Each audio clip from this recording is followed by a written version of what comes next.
tudo certo com vocês? Estamos aqui para falar um pouquinho sobre uma coisa que muita gente me pede, que é a tal da interpretação de texto no Enem. A interpretação de texto do Enem é muito simples, na verdade. Por quê? Primeiro você tem que identificar o que é que tem de interpretação do texto do Enem, que tipo de texto você vai ter. De modo geral, o Enem vai cobrar uma interpretação que não é difícil, não é uma coisa aprofundada, diferente, por exemplo, de concurso. Concurso é uma coisa um pouquinho mais profunda na interpretação de texto. Pensando no Enem, depende do tipo de texto que você tem, do gênero textual que você tem, depende até mesmo da proposta do texto. Às vezes é um texto literário, ou às vezes pode ser apenas uma interpretação de uma letra de uma música, pode ser até mesmo um texto informativo qualquer. E o Enem, a interpretação é uma interpretação mais simples, mais tranquila, digamos assim, mais rasa do texto. Vamos pensar mais que é uma compreensão do que interpretação. Porque lembrando, né, que compreensão é o que está no texto, a interpretação extrapola o texto. Então vou falar em compreensão de texto no Enem, que acho que é o mais adequado pensando para o Enem. E normalmente eles trazem aí textos que são voltados para o ensino médio, textos informativos, textos que pode ser até texto de gráfico, e você tem que conseguir identificar isso e qual é a pergunta. Tem gente que fala assim, professor, mas tem toda uma teoria de compreensão e interpretação de texto. Realmente, tem uma teoria. Preciso saber dessa teoria para o Enem? Não. Você não precisa saber disso. Você precisa ter uma boa leitura e muita calma na hora de resolver, certo? Então se eu pensar no Enem, eu posso falar de catáfora, anáfora, pressuposto, implícito? Posso pensar nisso, que é a parte teórica da interpretação de texto, mas não é necessário você se desgastar com isso, a não ser para fazer algum tipo de texto lá de interpretação para concurso. Para o Enem, é tranquilo, você vai ter o texto, você vai bater o olho no texto, vai ler o que está ali, e as perguntas são com base sempre no que está dentro do seu texto. Por isso que uma atenção, uma leitura com calma, grifo nas partes principais do texto, já é o suficiente para você resolver qualquer das questõezinhas que estão no Enem. Beleza! E obviamente, se tiver texto literário, vai ter que saber o contexto daquele texto literário, porque ele vai trabalhar não somente com o que está ali, mas com o próprio autor do texto, em que período foi feito, essas coisas todas são importantes, que tem a ver com literatura diretamente. Bom, vamos dar uma exercitada, vamos ver como funciona isso? Então vamos lá, traz a questão para a tela e vamos resolver a questão aí de interpretação de texto do Enem, compreensão de texto para o Enem. Beleza, show de bola. Deixa eu ajeitar minha gola aqui, que tô ficando mais chique para vocês. Certo, beleza. Primeiro texto está aí e diz o seguinte. Garcia tinha-se chegado ao cadáver, levantara o lenço e contemplara por alguns instantes as feições defuntas. Depois, como se a morte espiritualizasse tudo, inclinou-se e beijou-a na testa. Foi nesse momento que Fortunato chegou à porta. Estacou assombrado, não podia ser o beijo da amizade, podia ser o epílogo de um livro adúltero. Entretanto, Garcia inclinou-se ainda para beijar outra vez o cadáver, mas então não pôde mais. O beijo rebentou em soluços, e os olhos não puderam conter as lágrimas que vieram em borbotões. Lágrimas de amor calado e irremediável desespero. Fortunato, à porta onde ficara, saboreou tranquila essa explosão de dor moral que foi longa, muito longa, deliciosamente longa. A causa secreta Machado de Assis. Então olha só, esse trechinho do texto traz o que para nós? Traz a descrição de uma cena. Uma cena em que temos 3 personagens. Tudo isso você tem que conseguir compreender na leitura. Quais são os 3 personagens? O defunto, no caso, a defunta, Garcia e Fortunato. São os 3 personagens. Então, qual é a cena? Garcia chega até onde está o cadáver da defunta. Até então, não tem nenhuma outra fala além disso. A não ser que você conheça o conto completo, e aí beleza. Aí você vai conhecer qual é a história desse conto. Mas beleza, chegou lá, Garcia olhou o cadáver, levantou o lençol e contemplou por alguns instantes a mocinha mortinha. Certo? Teve foguinho. Desculpa aí. E aí, ele olhou para a mocinha mortinha, ficou alguns instantes ali, olhou para aquela defunta. Depois, certo? Como se tudo ali fosse espiritualizado, como se a morte fosse um momento de redenção. Ele inclina-se e beija a testa do cadáver. Nesse momento, na porta do ambiente que ele estava, abre a porta, Fortunato. E parou e ficou olhando aquilo. Nisso, o Fortunato pensou assim, não podia ser um beijo de amizade. Então, ó, na cabeça do Fortunato, isso não é beijo de amizade. Beijo na testa desse jeito, e não é amizade não. E aí você começa a perceber que o Fortunato tinha uma relação, provavelmente com a cadáver.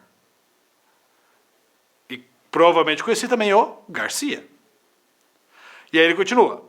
Podia ser o epílogo de um livro adúltero. Opa, esse cara pegou essa mulher. Detalhe, se é um livro adúltero, a gente já pode inferir ou pensar que essa moça morta é quem?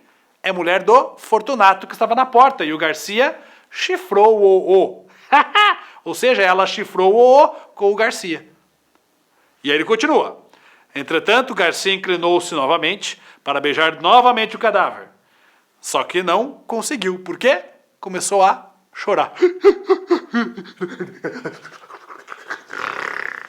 Certo. Beleza? Então, tudo isso, quando você está lendo, você tem que começar a criar essa imagem na cabeça. Toda a parte de literatura é isso que acontece. Você vai lendo e vai criando a imagem na sua cabeça, certo?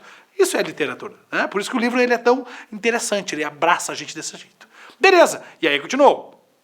O beijo arrebentou em soluços, os olhos não puderam conter as lágrimas, ele chorou, lágrimas de amor calado e irremediável desespero. Fortunato à porta, onde ficara, quando ele viu que o cara estava ali, falou, me traiu com ela, ela morreu agora. E aí, Garcia tá chorando sobre o cadáver, Fortunato faz o quê?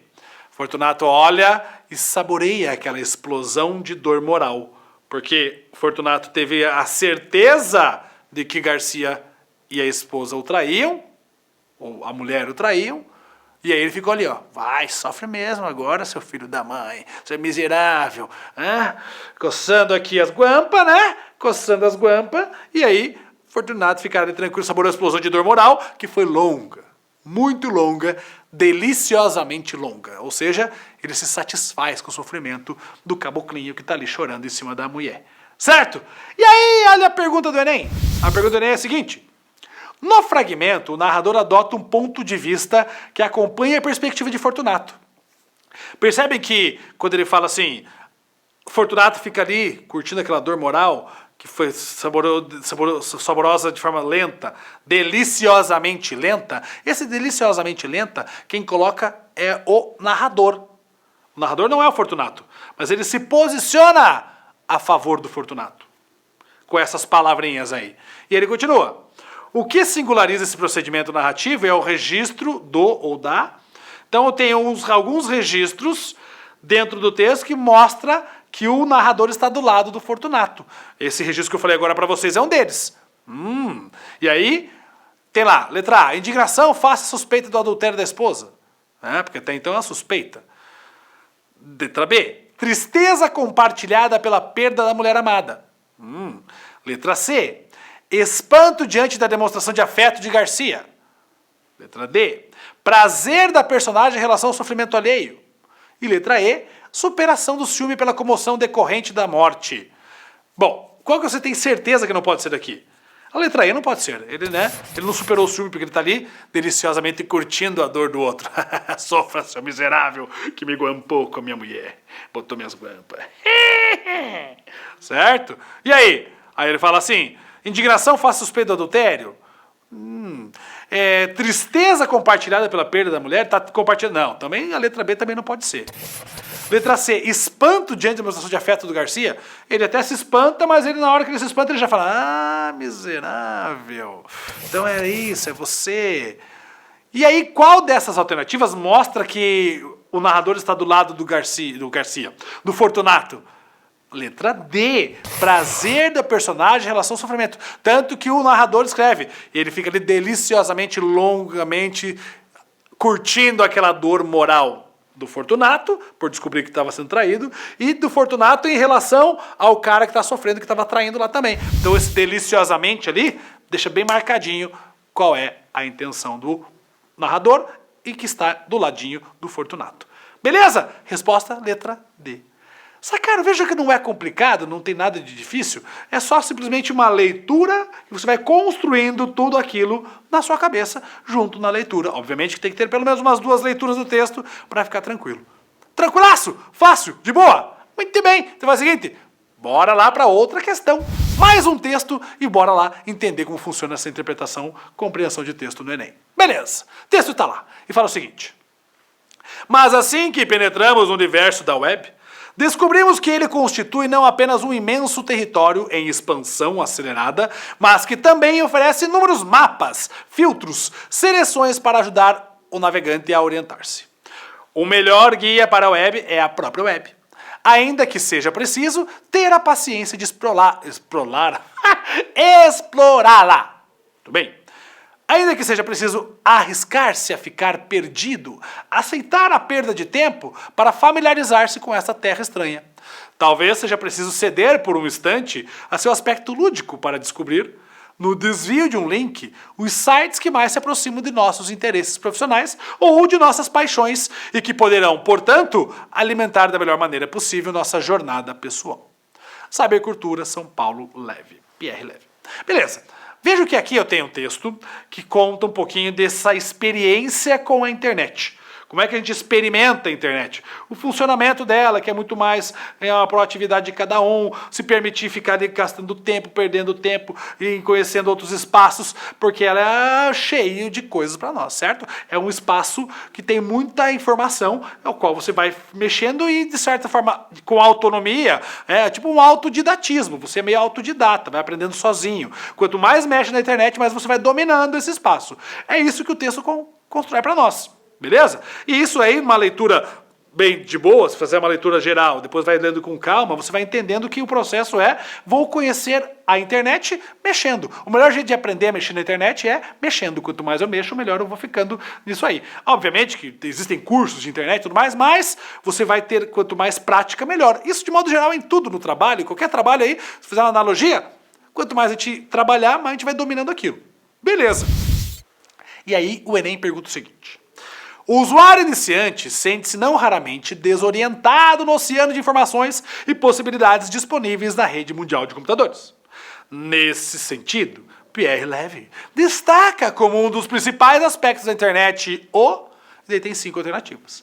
Então, primeiro, o principal aspecto da internet é o espaço aberto para a aprendizagem, o grande número de ferramentas de pesquisa, a ausência de mapas ou mapas explicativos, infinito número de páginas virtuais, dificuldade de acesso a sites de pesquisa. Qual das 5 está adequado para o texto? Veja, eu fiz uma leitura do texto para você e já trouxe uma interpretação. Qual das 5? Se você olhar, eu já percebo que a letra E não pode ser, né? Dificuldade de acesso a sites de pesquisa? Não. A internet tem um monte de coisa. Então já tira fora. Infinito número de páginas virtuais? Talvez. A ausência de mapas ou mapas explicativos? Não. Ele fala que tem vários ali. Você até se perde de tantos mapas que tem. Então, tira. Grande número de ferramentas de pesquisa? Grande número... Esse é o foco central? Não. Então, eu já percebo lá que a letra B não pode ser, letra C e letra E não pode. Aí, letra A fala espaço aberto para aprendizagem. Eu fico entre A e D. Qual das duas? Qual é o foco do texto apresentado? O texto não traz a ideia do Pierre Levy de você ser autodidata? Se é autodidatismo, quanto mais eu mexo, mais eu aprendo. A única alternativa que fala de aprendizagem é a letra A. E aí, resolveu. E o Enem tem muito disso. O Enem tem palavras nas alternativas que te deixam claro qual é a resposta certa. Se a única alternativa que fala de aprendizagem é a letra A, e quando eu interpretei o texto, eu falei o tempo todo de aprendizagem, de aprender sozinho, pronto. Só pode ser a letra A.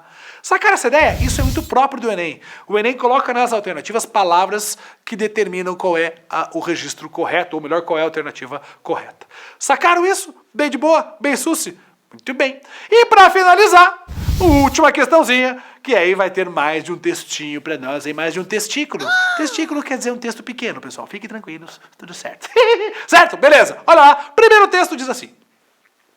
Terezinha de Jesus, de uma queda foi ao chão, acudiu 3 cavalheiros, todos 3 chapéu na mão. O primeiro foi seu pai, o segundo seu irmão, o terceiro foi aquele a quem Teresa deu a mão. Conhecia essa musiquinha? Ah, é muito legal essa musiquinha. Essa musiquinha é uma patrovinha, uma cantiga muito das antigas, né? Do cancioneiro da Paraíba. Certo? Beleza. Esse é o primeiro texto. Isso é uma coisa legal. O Enem gosta de trazer coisas culturais também das regiões do país. Certo? E o segundo texto faz o seguinte, tenta fazer um tipo de leitura, de interpretação dessa trova, dessa cantiga aí. Beleza? Olha lá. Outra interpretação é feita a partir das condições sociais daquele tempo. Para a ama e para a criança, para quem cantava a cantiga, a música falava do casamento como um destino natural da vida da mulher, na sociedade brasileira do século XIX, marcada pelo patriarcalismo. A música prepara a moça para o seu destino não apenas inexorável, mas desejável. O casamento estabelecendo uma hierarquia de obediência, pai, irmão mais velho, marido, de acordo com a época e as circunstâncias de sua vida. Beleza, essa aí foi a leitura, interpretação a partir daquilo lá. Então veja que aí tem um contexto histórico, certo? E esse contexto histórico tenta, de certa forma, interpretar a cantiga. Fazendo o quê? Uma olhada, fazendo assim, botando luz sobre a cantiga nos padrões da época. Ou seja, tenta trazer uma atualização para essa cantiga, para entender por que ela fala aquela temática ali. O primeiro foi seu pai, o segundo seu irmão, e depois foi aquele a quem deu a sua mão. Então, trabalhando com a ideia do casamento como destino certo para as mulheres daquela região. Show de bola! E aí o Enem pergunta o seguinte, o comentário do texto 2, que é esse que tenta interpretar a cantiga, sobre o texto 1, evoca a mobilização da língua oral, que em determinados contextos, então ele pega lá a oralidade, porque a cantiga tem essa relação com a oralidade, e interpreta, ele quer saber, olha, onde que essas duas estão conversando? Qual que é a ideia? Essa oralidade está representada na interpretação em que ponto? E aí tá lá, letra A, assegura a existência de pensamentos contrários à ordem vigente. Letra B, mantém a heterogeneidade das formas de relações sociais. Letra C, conserva a influência religiosa sobre certas culturas. Letra D, preserva a diversidade cultural e comportamento. E letra E, reforça comportamentos e padrões culturais. Muito bem? Então, quando você olha para isso, que é uma questão de interpretação, aí você vai pensar, bom, o segundo texto ele tenta olhar para o primeiro, reforçar a ideia do primeiro texto, dizendo, olha, isso aí na cultura daquela época era muito comum. Então, naquela relação, naquela cultura, as mulheres eram criadas para primeiro respeitar seu pai, depois que seu pai morria, respeitava o irmão mais velho, depois que o irmão mais velho estava lá, ele respeitava o marido, ou seja, sempre essa cultura patriarcalista. Então, é uma representação de uma cultura de um local específico. Muito bem. Então, qual dessas alternativas reforça o comportamento a partir da oralidade e ainda diz assim, olha, isso é um padrão de cultura. Gente, muito fácil, muito claro. Olhando para todas as alternativas, a única que faz essa função de, olha, essa cantiga reforça uma ideia que é de uma cultura específica de uma região do país, de uma época específica da região do país, tá lá, letra E, reforça comportamentos e padrões culturais. Perceberam que aqui é muito tranquilo, se você não tem nenhuma outra relação a não ser isso. Porque se eu tenho uma cantiga que é cultural, eu tenho uma interpretação dessa cantiga mostrando como funcionava, só pode ser um reforço da ideia.